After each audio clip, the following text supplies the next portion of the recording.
Assalamu alaikum Aziz Tulaba. Welcome to the course of International Relations for undergrad classes conducted by Council Institute of Information Technology, Virtual Campus Islamabad. In the previous lecture, we discussed about nation-state system, and today we will be doing the second part of the same unit. Before we continue, let us revise the previous lecture. In the previous lecture, we discussed what is a state. I hope now you know the answer. Riyasat kise kehte hain? And we discussed that a state is a group of people living in a particular territory, living in a particular area, and having a sovereign who is governing them through a government. So this is called a state. Then the next is, what is a nation? And the answer is that a nation is a group of people that have some commonness, that have some homogeneity, that have something similarity. What kind of similarity? Similarity of blood, similarity of language, similarity of culture, similarity of some other feelings and common aspirations.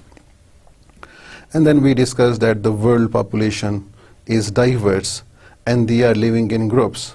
And the stronger group is basically that of nation, which has cultural or ethnic affinity or blood affinity.